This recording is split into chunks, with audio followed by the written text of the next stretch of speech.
Mempunyai potensi cadangan nikel terbesar di dunia, Indonesia berhasil membuat mata dunia tertuju pada potensi sumber daya alam RI yang dianggap sebagai komoditas strategis di masa depan, yakni nikel.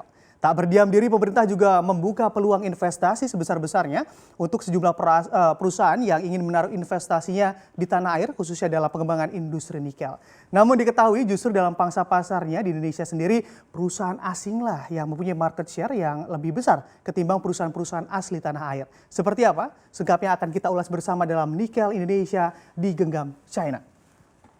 Nah, di sini pemerintah memang sudah memberlakukan larangan ekspor biji nikel atau raw material sejak Januari 2020 lalu. Alasannya memang tak lain melihat cadangan nikel di Indonesia yang sangat berlimpah. Pemerintah juga ingin ke depannya begitu Indonesia juga memiliki kemampuan dalam mengolah nikel sehingga hilirisasi atau proses nilai tambah penjualan nikel mampu mendongkrak keuntungan yang lebih besar lagi terhadap nikel di tanah air begitu. Dan juga nikel juga menjadi salah satu komoditas yang sangat strategis di tanah air, termasuk dua diantaranya yakni batu bara termal dan juga timah yang juga penguasaannya cukup signifikan dikuasai oleh Indonesia di pasar global. Untuk nikel sendiri, Indonesia telah menguasai sebanyak 27% dari pasokan dunia dengan potensi cadangan nikel RI menguasai 23,7% atau memiliki total cadangan sebanyak lebih dari 9 miliar metrik ton.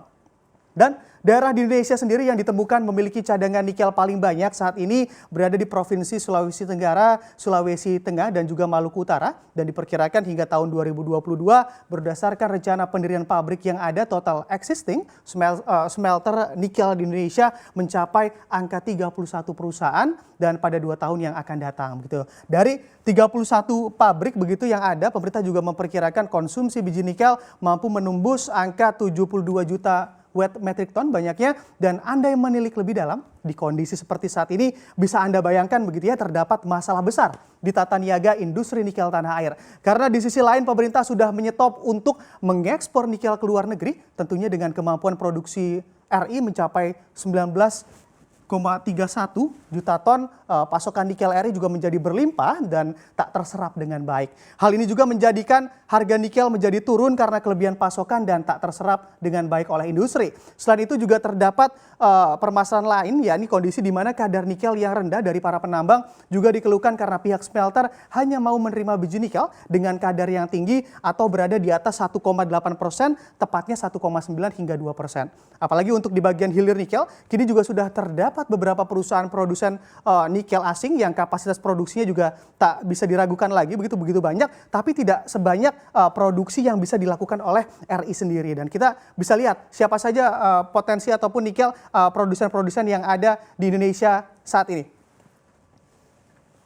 Ya, bisa kita lihat berbicara terkait atau mengenai Raja Nikel Nusantara saat ini, bisa dikatakan bahwa perkembangan industri nikel sangatlah begitu cepat. Pada tahun 2014 saja, produksi nikel masih dikuasai oleh Vale dengan porsi 77% dimiliki oleh Vale. Kemudian disusul oleh Aneka Tambang atau Antam 9% dan perusahaan lainnya sebanyak 3%. Namun, porsi itu telah berubah drastis saja dalam beberapa tahun saja, mulai tahun 2018 sampai dengan saat ini. Bisa kita lihat di sini dari data dari Kementerian ESDM, juga persentase paling banyak proporsinya terkait market share dipegang oleh IMIP sebesar 50%, diikuti Vale Indonesia 22%, lalu Virtu Dragon 11%, Harita Group mengikuti 6% dan perusahaan lainnya 6%, dan Antam hanya memiliki persentase hanya 5% saja. Nah, bisa kita lihat pula dalam grafik yang ditampilkan, ternyata terdapat 2 perusahaan China yang menempati posisi 3 besar dalam produksi ataupun produsen nikel tanah air, yakni IMIP dan juga Virtu Dragon. Nah, di sini memang yang mampu menyalip salah satu BUMN tanah air yaitu Aneka Tambang ataupun Antam. Dan memang siapakah 2 perusahaan tersebut antara IMIP dan juga Virtu Dragon? Bisa kita lihat di slide selanjutnya. Nah, di sini dari informasi yang dipublikasikan ternyata Indonesia Morowali Industrial Park atau IMIP, pemegang saham terbesarnya adalah Tsingshan atau terkenal sebagai produsen baja tahan karat terbesar di dunia. Nah, Di sini juga kita ketahui untuk membuat baja tahan karat sendiri, Tsingshan juga membutuhkan bahan baku nikel sebagai bahan baku utama membuat baja. Maka dari itu, Tsingshan juga berani untuk menginvestasikan dananya di Indonesia dengan yang sangat besar, dan apabila diakumulasi total investasi dari Tsingshan di IMIP telah mencapai lebih dari 7 miliar dolar Amerika Serikat. Dengan aliran dana sebesar 3,4 miliar di tahun 2017 dan 5 miliar dolar Amerika di tahun 2019 lalu. Untuk pendapatannya sendiri dipublikasikan juga bahwa Tsingshan sudah memiliki pendapatan tahunan mencapai 28 miliar di tahun 2018.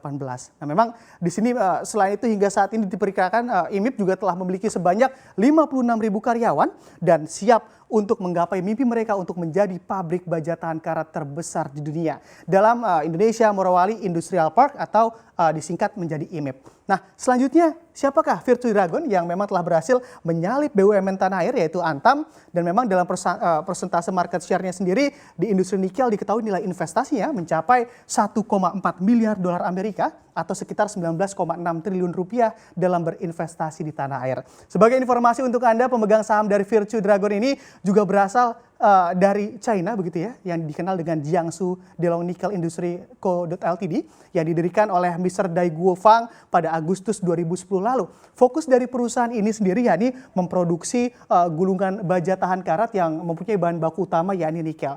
Kapasitas produksi dari Virtue Dragon dipublikasikan juga telah mencapai 5 hingga 7 juta ton gulungan baja. Dan bisa dibayangkan pula berapa banyak nikel tanah air yang diolah oleh perusahaan asal Cina ini untuk membuat gulungan baja tahan karat sebanyak itu.